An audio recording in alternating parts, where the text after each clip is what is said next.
Okay, good morning, afternoon, and evening, everybody. Welcome to the History and Evolution of Satellite Remote Sensing Ocean Color Science webinar. This is your host, Jennifer Brennan. I've got 2 p.m. Eastern Time, so we're going to go ahead and get started here. First, what I'd like to do is go over just a few webinar logistics.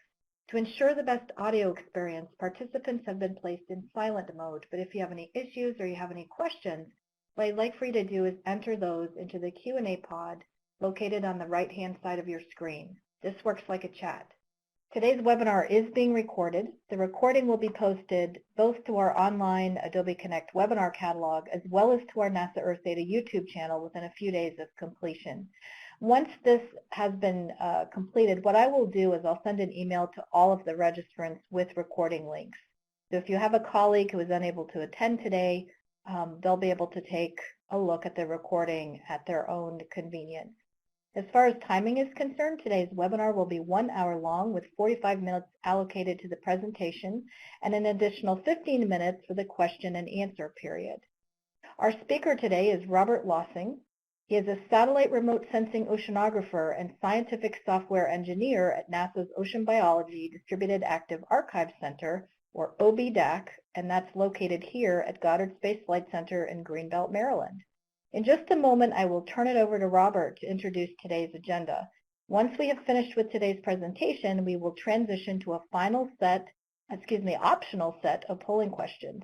And we usually give these questions about 3 to 4 minutes or so, and from there we'll move directly into the Q&A period.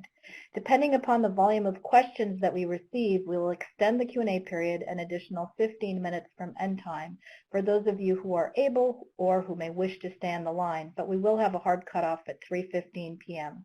With that, it is my pleasure to introduce today's speaker, Robert Lossing. And Robert, I will pull up a share pod so you can share your screen and your presentation.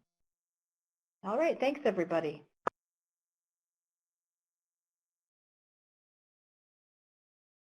Welcome, greetings. I'm Robert Lossing. Thank you for joining. This presentation will later be uploaded to YouTube. The presentation itself will be downloadable as it includes some helpful links to the Ocean Color web resources for your future reference. Today I'm going to be talking about the history and evolution of NASA Satellite Remote Sensing Ocean Color. I have an agenda set up where I'm going to sort of break it down into 4 rough sections, with the first being a brief introduction to ocean color science, and then the second section will be a longer section going on to the history and evolution of ocean color satellite missions. Then the third section I will talk about the Ocean Color Web via our Ocean Biology Distributed Active Archive Center and the Ocean Biology Processing Group, which manages that. And then finally, I'm going to cover quickly some of the ocean color discoveries and societal applications that remote sensing ocean color makes possible.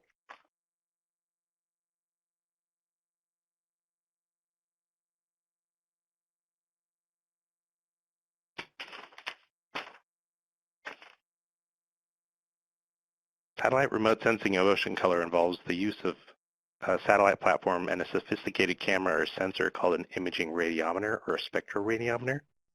The radiometer is capable of accurately and precisely measuring numerous wavelengths of electromagnetic radiation or light as it scans over the ocean surface below. Using these sensitive radiometers, such as those on a satellite platform or an aircraft, we can measure a wide array of colors emerging from the ocean.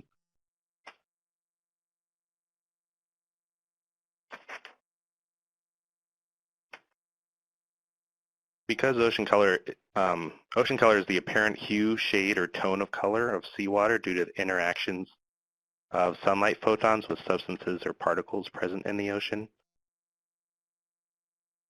The wavelength and intensity of that color can in turn be used to infer the quality and quantity of those in-water materials and matter, which may be of interest to scientists, policymakers, and society as a whole.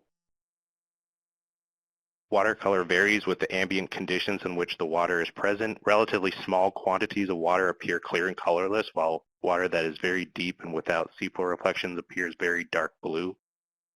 The blue hue of water is an intrinsic property, and it's caused by the selective absorption and scattering of white sunlight. red, yellow, and green wavelengths of sunlight are strongly absorbed by the water molecules themselves in the ocean, so that the remaining light, which we see, is composed of the shorter wavelengths of blue and violet. Light is also scattered similarly underwater as to the scattering of light in the sky, but light absorption by water is a much larger factor than light scattering in water.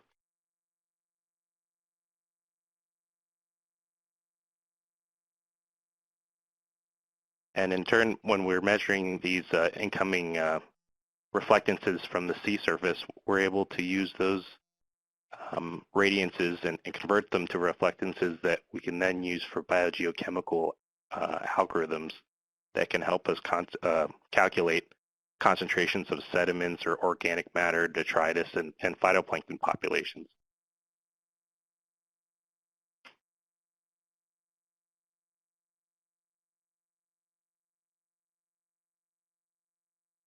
Some sunlight is reflected back, and most of it penetrates the ocean surface and interacts with water molecules, suspended particles, and dissolved substances.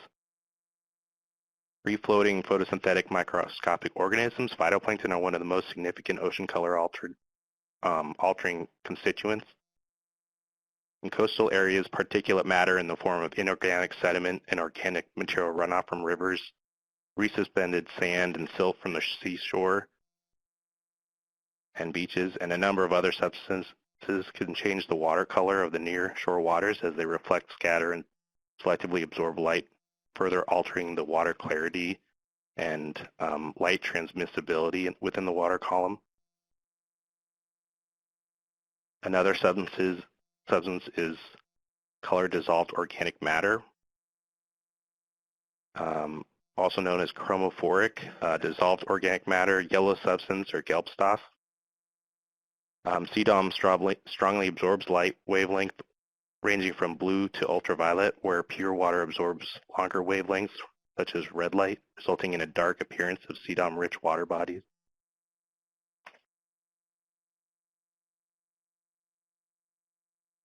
This chart shows the various wavelengths collected on orbit from past, present, and potential future satellite remote sensing ocean color missions. As ocean color is primarily interested in wavelengths covering the visible spectrum between 400 and 700 nanometers, some measurements are also collected in near ultraviolet and infrared, which we use for atmospheric and aerosol retrieval measurements. Those measurements allow us to remove the atmospheric signals in order to see the ocean color clearly, and we call that atmospheric correction. Generally, ocean color missions are limited to a few wavelengths and are referred to as multispectral missions, and that allows us to differentiate between a few environmental substances. At the moment, we can see the marine algae phytoplankton in the ocean, can estimate the quantity of phytoplankton biomass. An analogy is that we would be able to see the whole forest or pasture of the marine phytoplankton populations.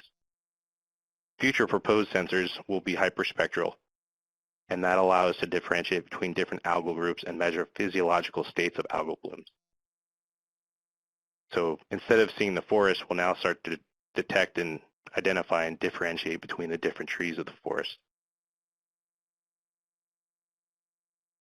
In hyperspectral imaging, the recorded spectra have an even finer wavelength resolution and cover even wider range of wavelengths. Generally, hyperspectral measurements are contiguous spectral bands as opposed to multispectral imaging, which measures spaced or discrete spectral bands. So on this table here, we can see the different data products, biogeochemical products that we can produce from multispectral sensors and hyperspectral sensors.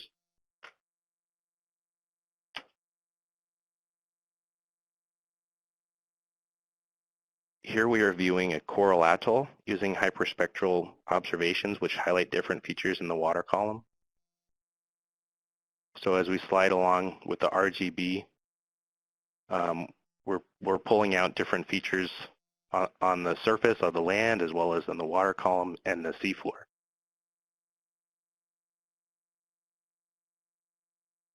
Hyperspectral radiometry will let us differentiate between phytoplankton types via detection of the individual unique diagnostic photopigments. These pigments produce absorption spectra that should allow us to identify different phytoplankton functional types.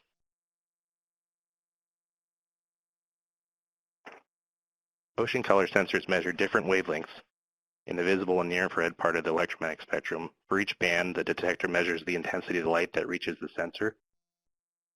Generally, when these data are displayed visually, the result is a series of black and white or grayscale images, which look much the same as a black and white photograph. To convert these grayscale images to true color images, we overlap them. And these are different swaths taken by a satellite that is showing here on planet Earth. The different swaths or tracks are a combination of the continuous recording of the camera that generates a unique track or swath of imagery data, which all of our ocean color data is derived and generated from. Satellite swaths can be combined together to create a unified view of the Earth's oceans. This is a global level 3 seasonal composite of phytoplankton chlorophyll A concentration for spring 2014. This was taken with the MODIS moderate resolution imaging spectrometer aboard the Aqua satellite and was collected over a course of hundreds of Earth orbits. Phytoplankton are very small-celled plants. They are photosynthesizing microscopic microorganisms that inhabit the upper sunlit layer of almost all oceans and bodies of fresh water on Earth. These microscopic organisms are agents for primary production and the main creator of organic compounds on Earth, and utilize carbon dioxide dissolved in the water to create their own biomass. As almost all life on Earth relies directly or indirectly on primary production, they are the foundation of the aquatic food web. Phytoplankton contain the photosynthetic pigment chlorophyll A, which absorbs light in the blue and red wavelengths and transmits in the green. With the various wavelengths captured by the satellite, we're capable of measuring the concentrations of marine phytoplankton using their photosynthetic pigment chlorophyll A. Essentially, as the concentration of phytoplankton increases in the water, the color of the water shifts between the green part of the spectrum. So the greener the water is, the higher the concentration of chlorophyll A, and as a proxy, phytoplankton biomass. Monitoring the spatial and temporal variability of algae from satellites over large oceanic regions has been instrumental in characterizing the variability of the largest ecosystem on Earth. And thus, ocean color radiometry is a critical tool for researchers looking into how these global marine ecosystems respond to hydrological cycles, climate shifts, and human impact. Monitoring algae from space lets us see how they interact with the physical environment of the ocean. NASA satellites can also measure the temperature of the ocean surface. These measurements are valuable for studying marine phytoplankton ecosystems because phytoplankton growth is dependent upon the available sunlight, the temperature of the water, and nutrient levels. Cold waters tend to have more nutrients than warm waters, and phytoplankton tend to be more plentiful where waters are cold. In this map, the coldest waters appear in a violet blue, while the warmest temperatures appear in orange red. Notice how the phytoplankton populations are found in the colder regions. Now we'll look at some remote sensing concepts. Swath width is a function of the altitude and the sensor design of the telescope. Another important sensor concept is the scanning style of the sensor, which plays a significant role in how data is collected and can actually impact the quality of the data. So the two most common styles are a whisk broom scanner on the left, which scans data left and right, and is generally a rotating telescope, while and it's a more complicated sensor design, but usually can produce a higher quality data. The other design is a push broom scanner, which is generally cheaper to construct, but it has can leave artifacts within the data. Another important remote sensing concept is the pixel resolution. High spatial resolution is critical for coastal applications, while you can get away with lower spatial resolution for global ocean studies. In this image, we have a 3-band water-leaving reflectance composite taken from the ocean land imager at the location where the Potomac River enters the Chesapeake Bay. The MODIS Aqua sensor scan pixel boundaries for the same data are overlaid to demonstrate the subpixel variability revealed by the higher spatial resolution of the ocean land imager, OLI. So the ocean land imager has a 30-meter pixel size, and the MODIS has a 1 kilometer. So you're seeing the 1 kilometer pixels placed over the image that was created with Landsat. And you'll see if you can understand that with the larger pixel size, you would lose a lot of these features.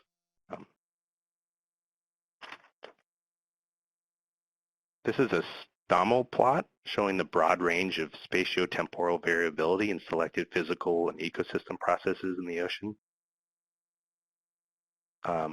Oceanic phenomena that happen at the DAAC scale of variability, depicted by the horizontal dashed line, impacts all horizontal space scales. The rectangles show the approximate time and space scales for a variety of sampling observation platforms used to study these ocean phenomena. And satellites fill a critical niche in oceanographic studies and provide a synoptic view of the Earth, or as a whole. And I'll talk about that more later. Ocean color studies of the climate require long-term collection of precise, high-quality data. And often satellites only last for a few years on orbit due to the harsh conditions. Having multiple satellites on orbit will allow for a fallback redundancy in case of failures.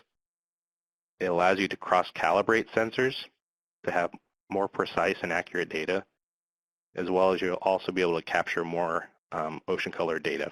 So you can have sensors on different sides of the Earth getting different data at different times. The figure on the left shows a series of sensors and their operational lifespans. In about the early 90s, there was a large gap where we don't have any data collected at all. On the right-hand side, you can see a measurement of the global chlorophyll A average, and that measurement is created from 3 different sensors, and you can see a nice congruent overlapping agreement between the different sensors as they've measured the global phytoplankton populations.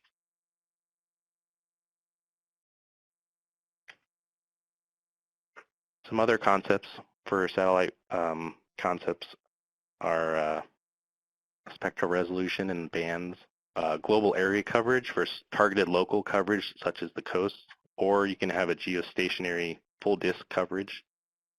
I'll talk about those more later. Important concepts are sensor dynamic range and signal to noise, sensor optical design, sensor tilt.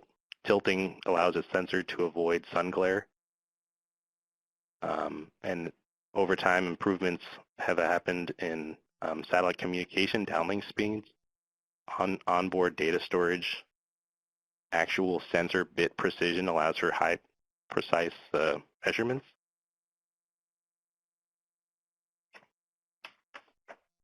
In order to produce accurate and precise measurements, calibration and validation is essential, and often uses the moon and the sun as a calibration reference.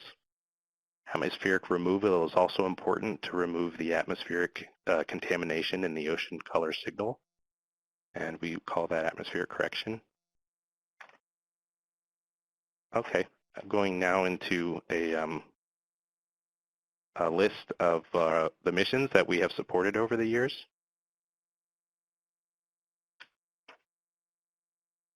Before the 1970s, optical oceanographers were limited to ocean measurements collected by buoys, boats, or aircraft. These research platforms were still incredibly useful, were limited by their altitude and the area from which they could view the oceans. Outside the view of these platforms, we had no information from which to inspect the vast entirety of the Earth, its oceans. Ocean color observations made from Earth allow an oceanographic viewpoint that is impossible from ship or shoreline. With the launch of the first ocean color sensors in the 1970s, a synoptic view was finally able to occur. Synoptic views afford a general view of the whole ocean ecosystem. With these whole views, we're able to have a better analysis and understanding of the ocean. Satellites orbiting above the Earth at altitudes of 350 to 500 miles generally can provide a daily global coverage of the Earth's oceans in a very short time, often 1 or 2 days, and allow us a very complete big picture of many biological and physical processes and activities going on throughout the ocean. Ocean color satellites deliver an unprecedented amount of information on the Earth's largest ecosystem. The CWIP sensor is a very large swath sensor that is 1,500 kilometers across and collects global measurements of the Earth every 2 days. And this equates to millions of data points collected in a time that takes to collect a single boat sample. However, boat-derived samples are critical when used in validating satellite remote sensing measurements. As Earth is 71% covered by water, ocean satellite remote sensing is an invaluable tool in generating unifying global views of the oceans and has revealed that the complexity and scales of processes in the oceans are far more varied, huge, and chaotic than previously understood using traditional ship-based oceanography studies featuring point-based sampling stations. Essentially, we've been using a microscope to study the oceans and drawing global oceanographic conclusions based on those extremely limited observations. We've been understanding the oceans up until the 1970s, and now we are super sampling them. Ocean color radiometry and its derived products are now fundamental essential climate variables as defined by the Global Climate Observing System.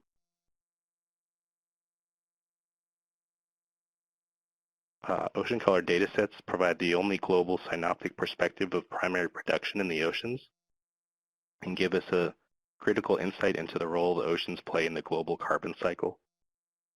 Ocean satellite data is a vital resource for the wide variety of users involved in operational forecasting and oceanographic research, earth science, and related applications, as well as many of the societal benefit areas that I'll later discuss.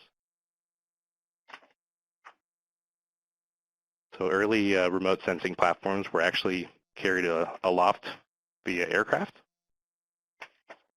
So the ER-2 plane was originally a reconnaissance spy plane, and it can travel at a 70,000 foot altitude at about 450 miles per hour and carry a wide variety of instruments. There's a link there if you'd like to click on it and visit some of the different instruments that can be carried. The right image shows one of these ER-2 flight paths, and it's carrying the Abris instrument here. And the large image behind it is actually a satellite image, and you can see how even with a fast-flying aircraft, a satellite just completely overwhelms it in the data that it produces. And this satellite took this photo probably in under 5 minutes, while that flight path may have taken 45 minutes.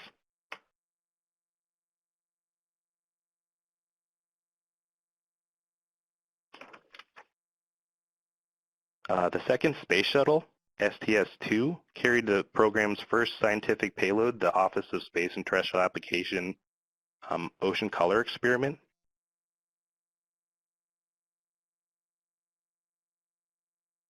From an orbit that the space shuttle was able to reach, it turns over and can perpendicularly map the Earth's surface and the oceans. This was unfortunately a very, very shortly lived mission and collected very little data, but I think it's an important mission in understanding the history of ocean color remote sensing.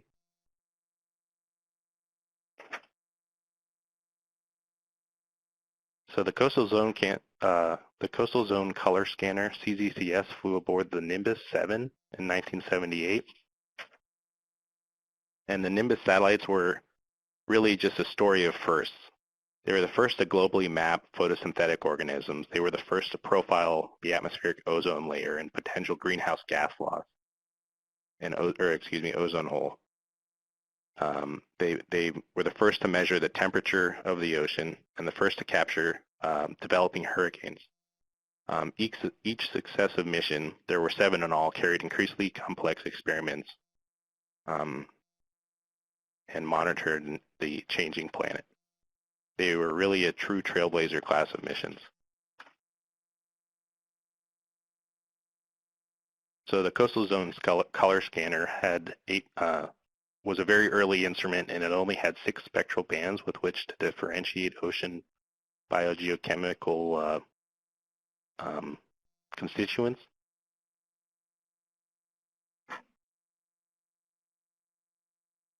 The next mission was the Coastal Zone Temperature Sensor, OCTS. That's the, it's really flown aboard the ADIOS-1. That's a typo. This was also a very shortly lived mission, as it lasted less than 1 year. But it was an important mission in terms of history because it provided, it was the first mission designed to do global coverage of Earth for ocean color remote sensing. And it also led the way in strengthening international partnership in the ocean color community. And it was a collaboration between NASA and the Japanese aerospace agency, JAXA, at the time. The Sea Viewing Wide Field of View sensor, flown aboard the Sea Star, was called CWIFS. And this is an incredibly unique project that was really another trailblazer for its time. The sensor itself, the satellite itself is quite small, and it's about the size of a very, very large refrigerator. And then the sensor itself is about the size of a large desktop computer. And this sensor had tilt capabilities, so it was able to collect more data and not be interfered with glare from sunlight.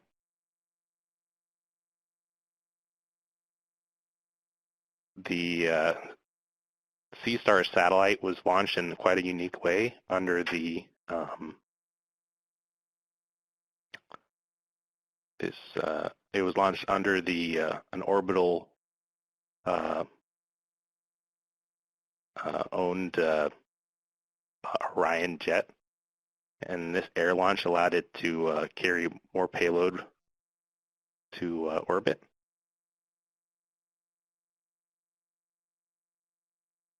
And I think this mission was extremely inexpensive for the time.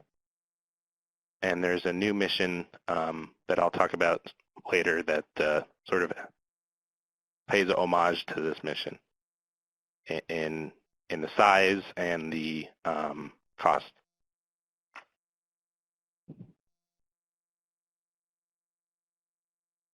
So that rocket it launched on was called the Pegasus rocket. The CWIFS mission featured 8 spectral bands, and those bands essentially became the standard bands to use for ocean color going forward. And the mission lasted from 1997 to 2010. The next mission is an extremely long-running mission, and it's still running to this day. It's the MODIS missions, and they're the moderate resolution imaging spectroradiometer that were flown aboard the Terra and Aqua spacecraft. And both of those missions are either 20 years or approaching 20 years on orbit and are still giving us tremendous amounts of data. They're very, very large spacecraft, about the size of a school bus, while the camera itself was about the size of a large refrigerator or a large washing machine.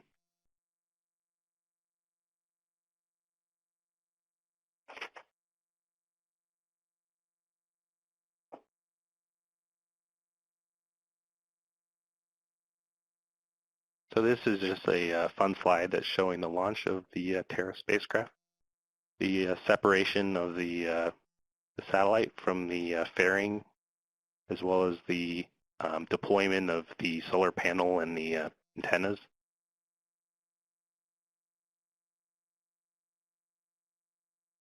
So it was quite an impressive mission, and is till this day a very impressive mission. It has 17 spectral bands, so we almost have double. We definitely have double the wavelengths available on this spacecraft. One thing to note is the Terra Modis does not produce an independent data record, and it is actually cross-calibrated to the Aqua Modis sensor. Terra and Aqua are brother and sister, brother, and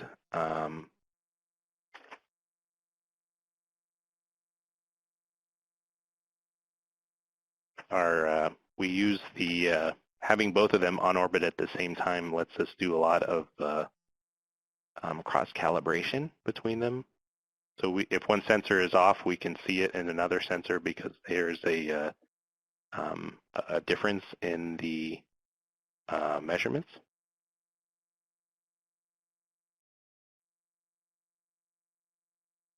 Some of these videos are not playing. I apologize for that. So it's an identical Modis camera, so it also has the 17 spectral bands. It has a pixel resolution of 500 meters and then an actual sensor swath that's 2,300 kilometers. And both of these are still operational. Another interesting mission was the medium resolution imaging spectrometer flown aboard the environmental satellite OB.DAAC.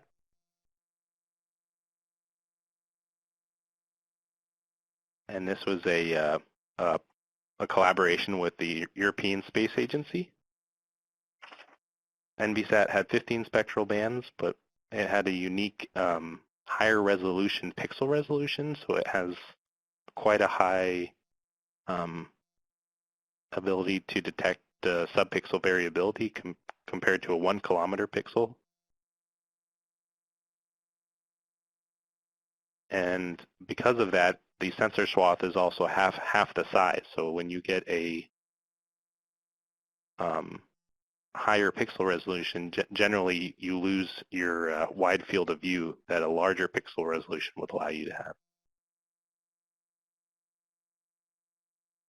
Another unique opportunity that NASA was able to collaborate with was the hyperspectral imager for the coastal ocean called HICO. This unique instrument had a unique location on orbit. It was on the International Space Station. All right, this image is a little grainy. HICO was an imaging spectrometer based on the PHIL's airborne imaging spectrometers, and it was the first spaceborne imaging spectrometer designed to sample the coastal ocean. It had a very high spatial resolution of 90 meters, and then had a very long, a full spectral coverage. So it had 128 spectral bands. So this is a true hyperspectral instrument. And HICO demonstrated coastal products, including water clarity. It could differentiate bottom types and bathymetry of the ocean, as well as onshore vegetation maps of wetlands. But this is not a global mission. It takes snapshots of different coastal regions.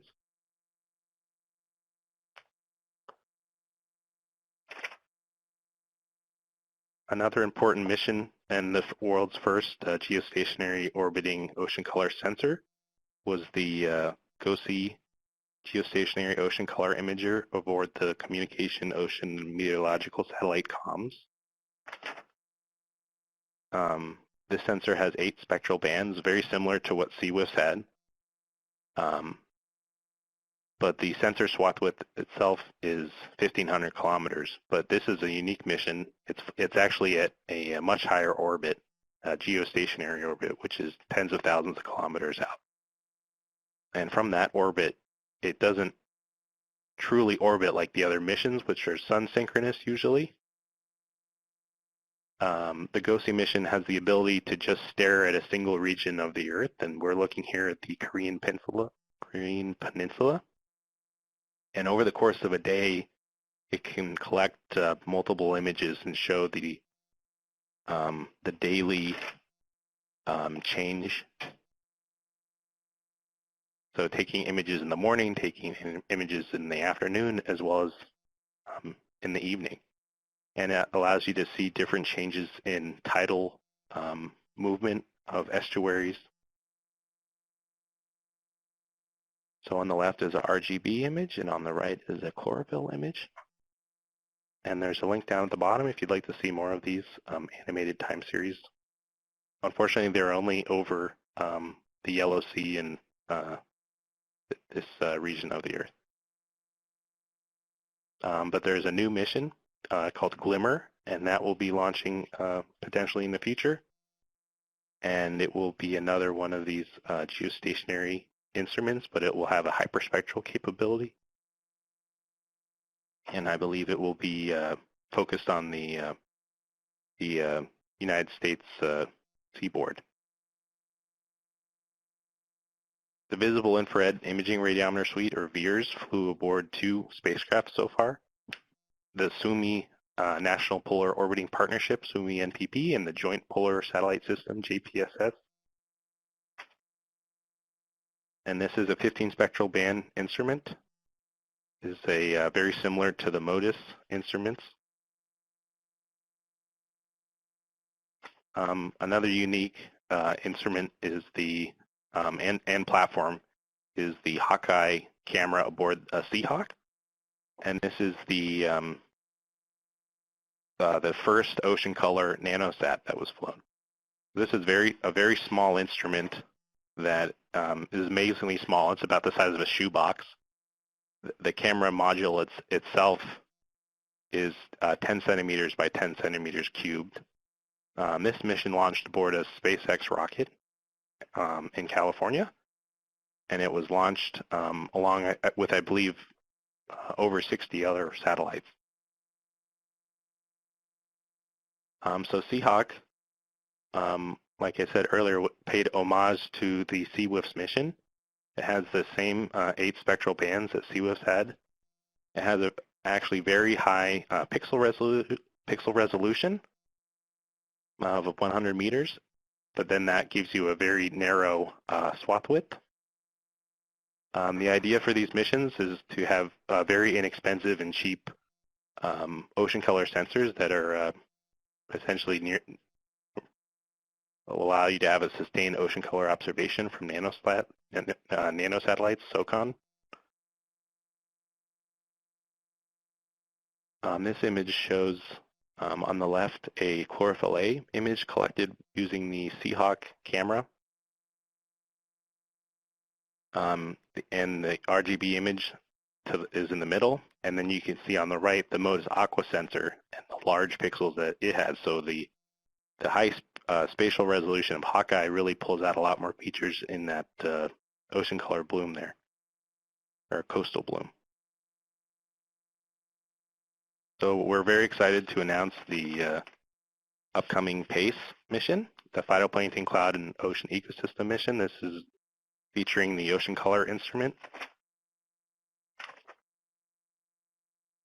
It has been approved for development. This is showing the current design of the satellite on the left side, as well as the ocean color instrument, which will be a tilting hyperspectral instrument. We expect the launch date to be in 2022, and it's going to have a pixel resolution of 1 kilometer, but a very high spatial, a very high spectral number of bands. So about 130 spectral bands will be available. This is the expected dynamic range of the PACE data in coastal regions, so it'll be able to differentiate within complex waters a lot more substances using its multiple wavelengths than multispectral sensors were able to differentiate. So that's the end of this section. I want to recommend that you go to the International Ocean Color Coordinating Group to see more international missions.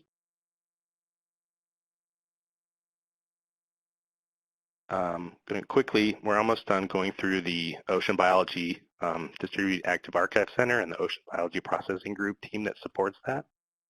I've made previous webinars, and those are available on YouTube, and those go into more detail on this side. So this is sort of a quick overview of those previous webinars. The Ocean Biology Processing Groups at NASA Goddard Space Flight Center supports the Ocean Color Web, which is the front page for the Ocean Biology Distributed Active Archive Center.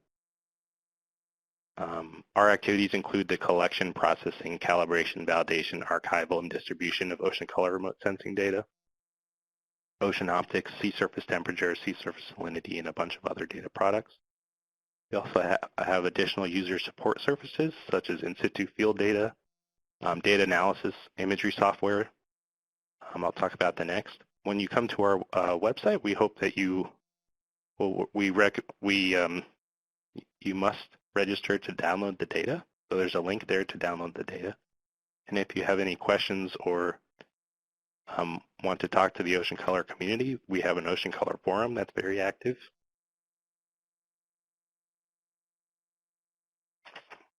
Some of our data products are on this page. In the left-hand corner is a global chlorophyll map. We talked about that earlier, but I have some other unique products here. There's the normal fluorescent line height, which provides a measurement of the efficiency of photosynthesis. Specific properties of photosynthetic membranes may be linked to iron stress and fluorescent detection. So satellite fluorescence may also provide a path for monitoring climate, phytoplankton, and physiological interactions, and improving the description of phytoplankton light use efficiencies and ocean productivity models. On the lower left-hand side is a sea surface temperature map, and is the water temperature close to the Earth's surface, or the ocean surface, which is only about 1 millimeter deep and is referred to as the skin temperature. In places where ocean currents cause upwelling, sea surface temperatures are often cooler than nearby waters, and chlorophyll concentrations are higher. We saw that in a previous image. And that connection is evident in multiple places on the Earth where you have upwelling regions. A band of cool phytoplankton-rich waters circles the globe at the equator with the strongest signal in the Atlantic Ocean and the open oceans of the Pacific Ocean. In many coastal areas, the rising slope of the seafloor pushes cold water from the lowest layers of the ocean to the surface. This rising or upwelling water carries iron and other nutrients, causing blooms, which are most evident along the west coast of North and South America and Southern Africa. So if you look up at the chlorophyll A map, you can see the red regions are showing high concentrations of algae along those upwelling regions, as well as there's that horizontal band in the open Pacific on the left-hand side of the screen. The fourth image is the photosynthetically available radiation, and this is designates the spectral range of solar radiation 407 nanometers. Phytoplankton require light at the right quantity and quality to be most productive, so too little or too much light and their productivity plummets. The subtropics generally have the highest PAR values due to the persistently intense year-round sunlight. We see the lowest PAR values as you approach the poles at high latitudes. The Earth's seasonality also causes a large shift of these measurements over the year. Spectral backscattering is a measurement of the particles in the water, and it's especially useful and powerful measurement in conjunction with other satellite data products. And it can be used to differentiate between living and non-living particles, so sediments or phytoplankton. Sediments versus phytoplankton. On the right is the aerosol optical thickness, and it can be smoke from forest fires, sea salt spray, dust from deserts or mountain regions, pollution, volcanic ash. Depending on their size, these aerosols, depending on their size, type, and location, aerosols can either cool the surface or warm it. They can help clouds form and can also inhibit cloud formation. And if inhaled, some aerosols can be harmful to people's health. At the OB.DAAC, we are interested in aerosol optical thickness in order to remove it, atmospheric correction in order to get a more accurate ocean color measurement. On the bottom left is a diffuse attenuation coefficient in water, which indicates how strongly light intensity at a specific wavelength is attenuated or diminished. within the water column. This parameter has a wide applicability in ocean optics as it is directly related to the presence of scattering particles in the water column, either organic or inorganic, and thus is an indication of water clarity, turbidity. One of the last commonly used products I'm going to show is sea surface salinity. While sea surface temperatures in the ocean color may have measured from space for over 3 decades, the technology to measure sea surface salinity from space has only recently emerged.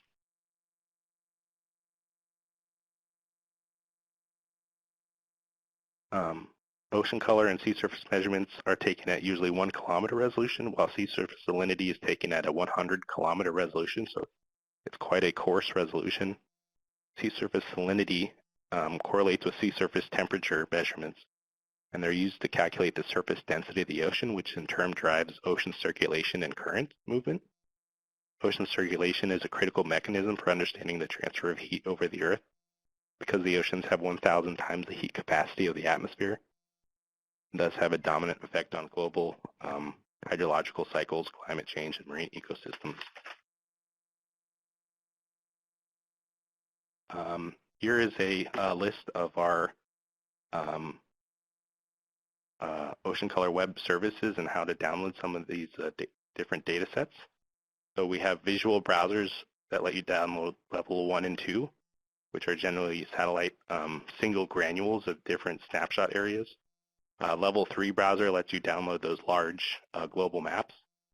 There's direct data access, which lets you look for individual files. You can set up a bulk download there. You can do a file search, so if you have a file name and you don't have the data, you can find that.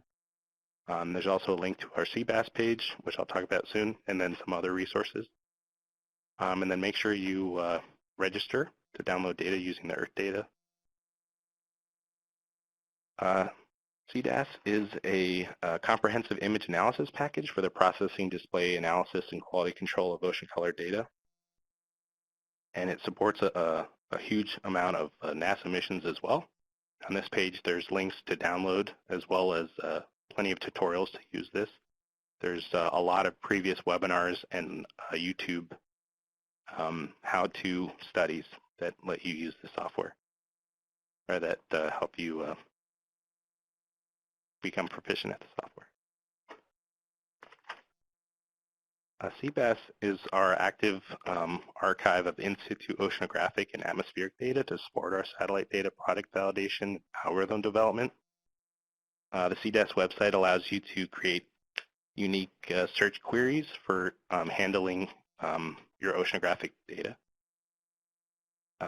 And there's a bunch of pigments concentrations from high-performance liquid chromatography, as well as these are all samples that were collected via ships. We have a ocean color feature gallery, and these are usually on our front page, but we've created a gallery that collects these. And then I wanted to go quickly through, really fast go through our satellite remote sensing ocean color discoveries and societal applications. Why study ocean color? Ocean color measurements help scientists, policymakers, and society gain a better understanding of the Earth's oceans. Measuring and monitoring the spatial, temporal, and biodiversity and productivity variability of phytoplankton from space captures their impact on the marine ecosystem and allows us to better predict environmental change, model biogeochemical cycles, understand the foundation of the aquatic food web, and detect harmful algal blooms.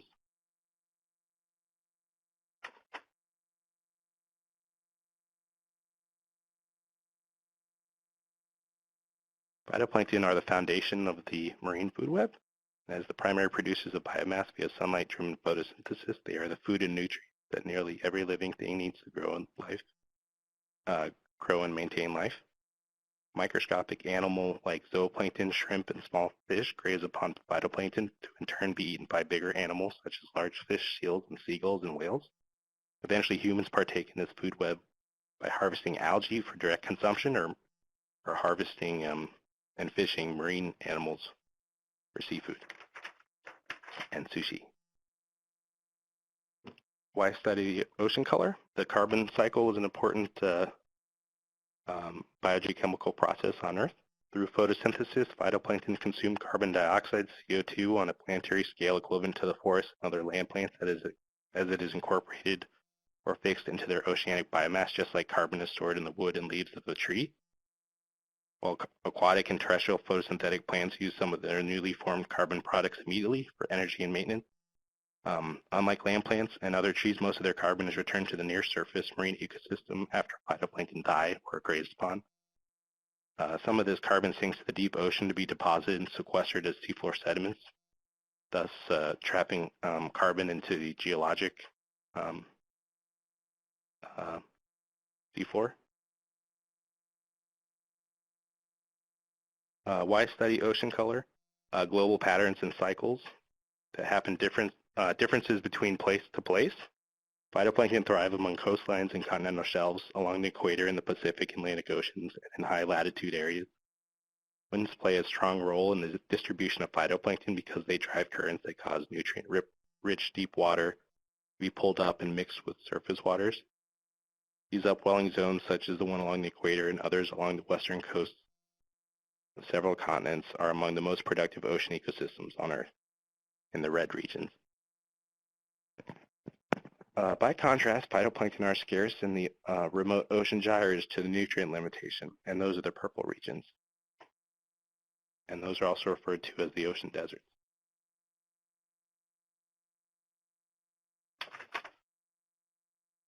Why study ocean color? Global patterns and cycles, differences between the season. The biggest influence on year-to-year differences in global phytoplankton productivity is the El Nino Southern Oscillation ENSO climate pattern. The ENSO cycles are significant changes from tropical sea surface temperatures, wind patterns, and rainfall in the Pacific along the equator. During El Nino events, phytoplankton productivity in the equatorial Pacific declines dramatically as easterly trade winds that normally drive upwelling grow still or even reverse direction. The transition between El Nino and its counterpart La Nina, sometimes accompanied by a dramatic surge in phytoplankton productivity as upwelling from nutrient-deep water is suddenly renewed. El Nino events influence weather patterns beyond the Pacific and the eastern Indian Ocean around Indonesia, for example. The phytoplankton productivity increases during El Nino. Productivity in the Gulf of Mexico and the western subtropical Atlantic have increased during El Nino events in the past decade, probably because increased rainfall and runoff deliver more nutrients than usual from the coastal regions. Why study ocean color? Ocean productivity. Phytoplankton are crucial to ocean ecosystems, and climate and changes in their productivity could have significant influence on biodiversity, ecological health, biogeochemical cycles, fisheries, and the human food supply, and potentially impact climate systems. Some models of ocean chemistry and biology predict that if ocean surfaces warm in response to increased atmospheric greenhouse gases, phytoplankton productivity may decline due to stratification in the ocean. As the surface water is warm, the water column becomes increasingly stratified. There is less vertical mixing to recycle nutrients to the ocean surface. Over the past decade, scientists have been looking at this trend in satellite observations, and some studies suggest that there has been a small decrease in global phytoplankton productivity. Some ocean scientists have documented an increase in the area of the subtropical Atlantic Ocean gyre, the ocean desert, the least productive ocean region over the past decade.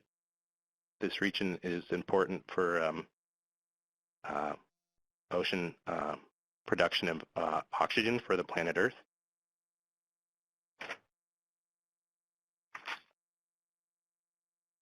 Satellite remote sensing can capture harmful algal blooms that can impact the human coastal activities and create toxic shellfish for food.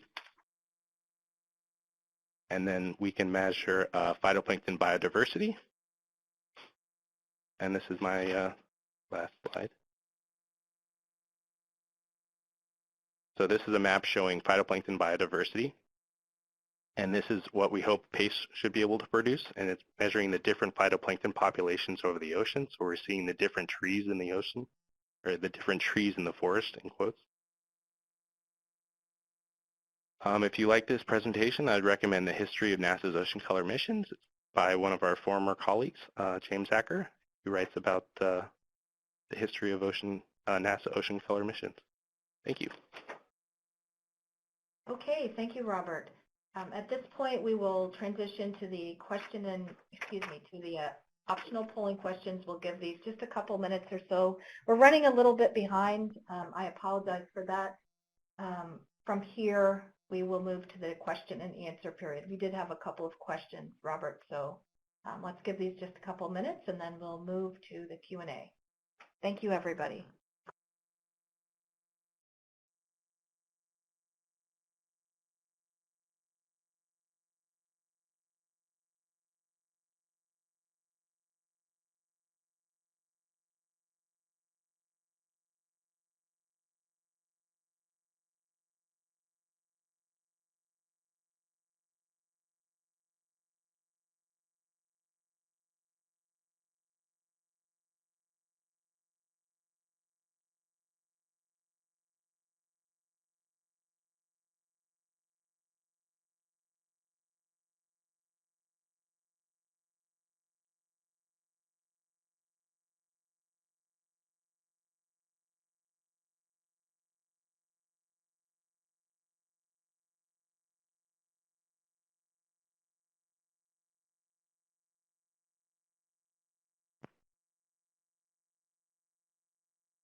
Okay, thank you, everybody. In the spirit of time, we're going to go ahead and transition now to the Q&A period. You'll see in the lower right-hand corner, we have the presentation available as a PDF. I will also upload a slide which has a link to the PowerPoint version of the presentation. It was too large to upload separately, but I'll do that in a few minutes. We did have a question just a few minutes ago. Robert, your first question is, what are in situ measurements needed for satellite data validation for current and future missions? Okay. I'm just going to reference, I have that on the slide actually. So CBATS is where you can get those measurements. So some of those measurements are HPLC, phytoplankton pigment concentrations, inherent optical properties, which are using essentially radiometers aboard a ship, carbon stocks and biogeochemical measurements of the ocean, actual ocean water temperature calculations, actual water salinity measurements, phytoplankton stimulated fluorescence. There's also radiometers that do aerosol optical thickness, which we use to help calibrate our atmospheric correction algorithms. Okay, great. Thank you, Robert. If there are any additional questions, please enter those into the Q&A pod. I'm just looking to see if there are any additional questions. While we are waiting for questions, what I'll do is I'll upload the slide that has a link to the PowerPoint version of Robert's presentation. And if we don't have any additional questions, what we will do is we'll log off from the audio component, but I'll leave the virtual meeting space open if you think of something that you would like to mention, and I will be forwarding the Q&A log along to our speaker so he can certainly address any additional questions offline. All right, so while we're waiting here, let me go ahead and upload that slide for everybody. Hold on one moment. Yes, so the animations are embedded within the PowerPoint, Christina. So I will, you'll have a link, you'll be able to download the presentation. If you have any issues, you could email me and I'll put you in contact with Robert. The second question, Robert, is in the first part of the presentation, a time series of global chlorophyll concentration showed convergence of estimates between satellite missions. Why? So we calibrate all our sensors so that we're all getting an accurate and precise measurement of the ocean phytoplankton populations. And so the congruency and agreement between the sensors is exactly what we're looking for. The spikes that you're seeing on that figure are actually the seasonality cycles. So in the winter season, you'll see a diminished phytoplankton population, depending on the northern or southern hemisphere. But overall, to have agreement between the sensors show that your sensor is not have a bias to its data collection. And so with the multiple sensors that we have, when one sensor fails and we put a new sensor up, it's really helpful to have a previous sensor that was producing data while you get the new sensor up to speed and show that the new sensor can produce precise, accurate data. So that's called cross-calibration. And that's an activity that we spend a lot of time on here, the ocean biology process.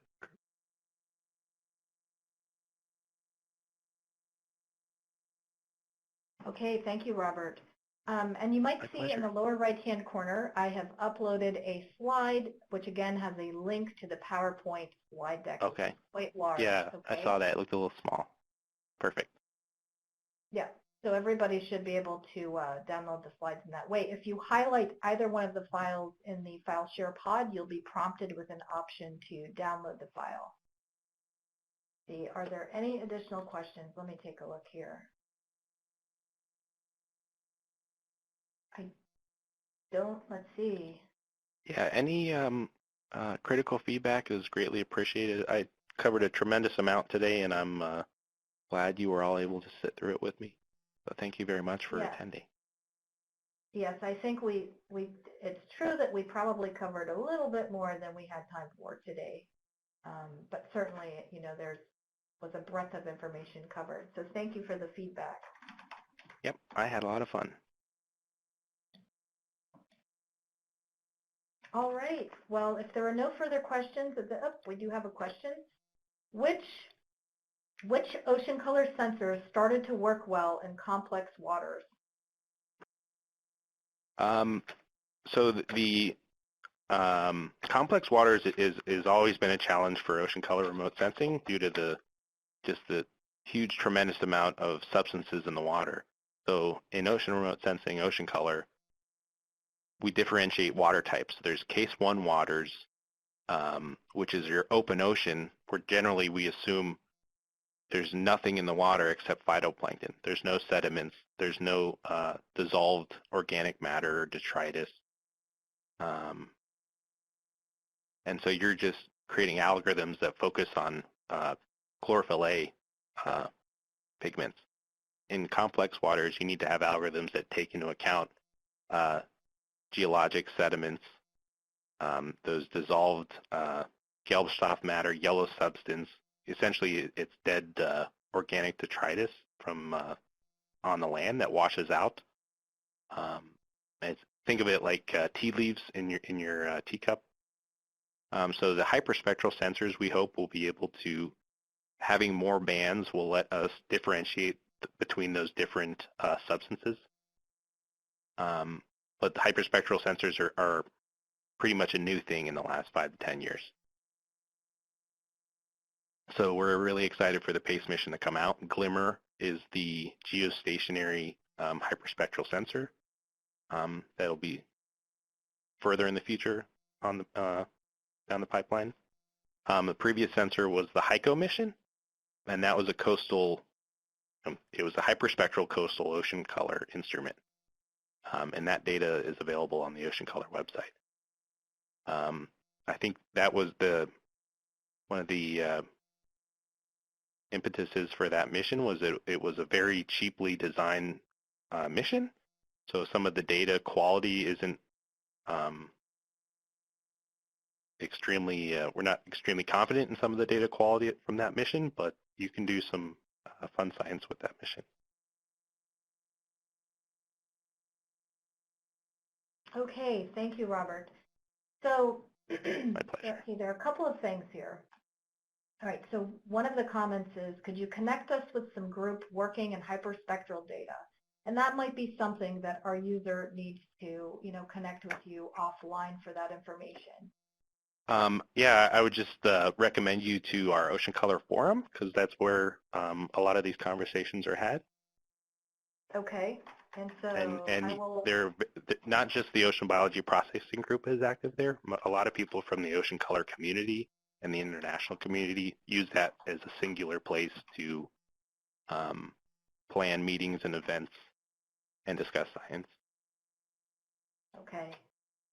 And then there was some information provided just for your situational awareness that the data management link plan, the data management plan link appears to be broken. Just something to be aware of, and we can take a look at Okay, that. I apologize for that. Yeah. That is, I think, pretty easy to find on our website.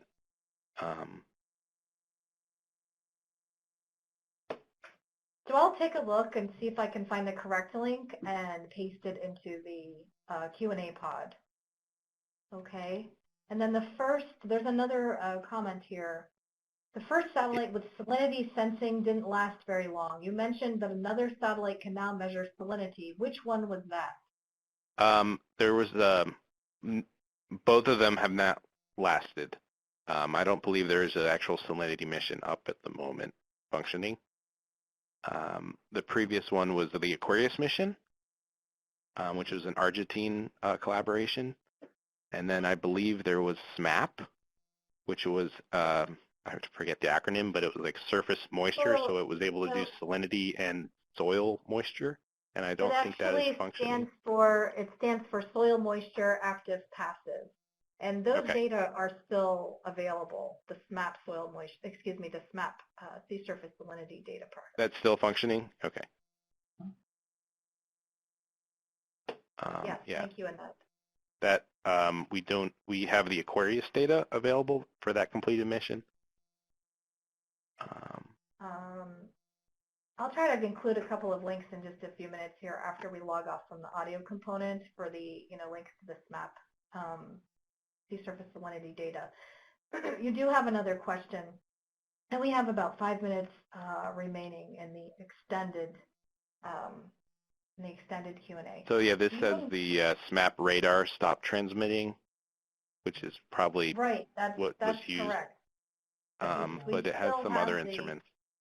Yes. Producing radiometry data. That's right. There's a radiometer and the radar. So the radiometer data is being used for the sea surface salinity.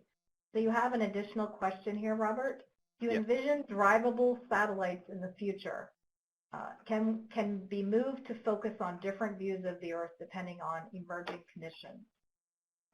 That's an interesting idea. So there's the CWIFS mission, the Seahawk, and it's a nanosatellite. So instead of a drivable satellite, the idea is to send up 100 Seahawks, potentially, as an idea, and then you can have a constellation. It's called of these little nanosats that are viewing.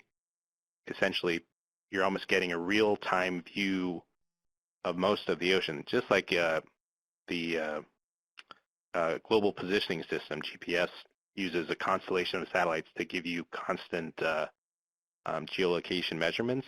You could have a constellation of ocean color satellites that give you constant global measurements.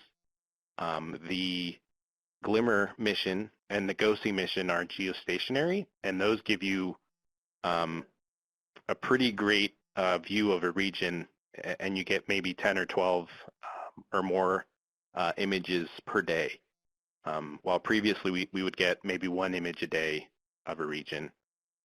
Missions like Landsat that do land remote sensing products don't change as much on land. The oceans are constantly changing every minute. They're very fluid, no pun intended. But Landsats have a 16-day return time. But if you're looking at a rainforest, generally it doesn't change too much in 16 days. There are definitely some other land phenomena that do change, like if you have a forest fire. But generally, ocean you require quite a high frequency measurement. So to have a steerable satellite, I think you would accomplish that essentially with a constellation of nanosats. And I believe those Seahawk missions they're only, only quote, $1 or $2 million, one of those shoebox-size spacecraft. That, and that was the first prototype price. So if you have a constellation of those, the cost could certainly plummet. I hope that kind of gives you some ideas for proposals someday. All right. Thank you, Robert. And a lot more ocean color data for the Ocean Biology DAAC. All right. Just giving it a quick scan to see if there are additional questions. It looks like yes. Is there an estimate of error dependence on depth as signal coming from deeper depths is presumably weaker?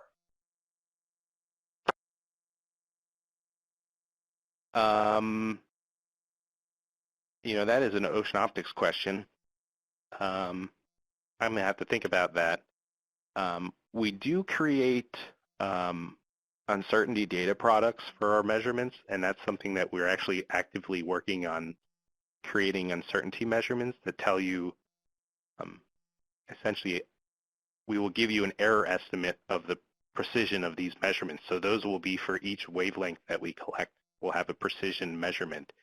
And what goes into that error is most of it comes from the atmospheric signal. So when we see remote sensing reflectances of the ocean, something like 80 to 90% of that signal is an atmospheric interference. So that's why atmospheric correction is so critical for ocean color, because we need to get to that 10% ocean water leaving radiance signal.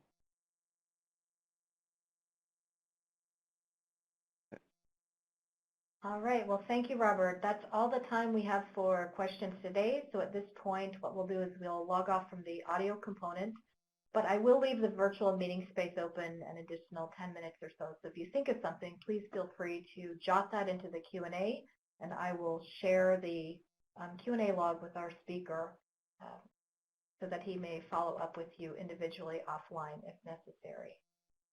And I'd like to thank all of you for joining us today. Thanks to Robert for his presentation. Our next webinar will focus on OB.DAAC cloud-based services and tools for our physical oceanography data center. That will be held on March 18th. And if you stay tuned to earthdata.nasa.gov, you'll find an announcement in the coming days. I hope to have that up by Friday.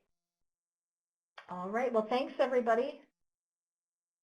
And we'll talk to you, hopefully. Thank you very much. Upcoming really webinar. Appreciate Thanks, your Robert. attendance, everybody. Thank you. Right. And make sure you check out the YouTube and give a thumbs up to that YouTube video. Thank you. Okay, thanks, Robert. Thanks, everybody. Bye-bye. Thank you, Jennifer. Yep, bye.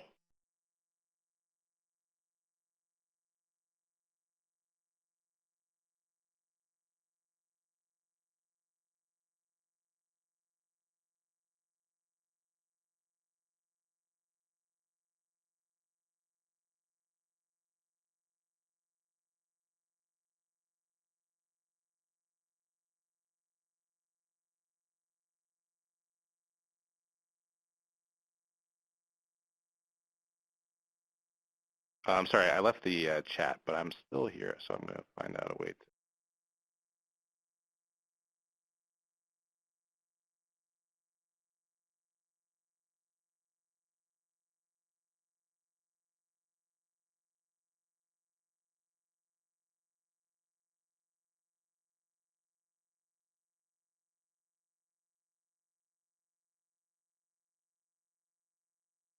Yeah, I'm logging back in right now, so I apologize. I closed the Adobe Connect.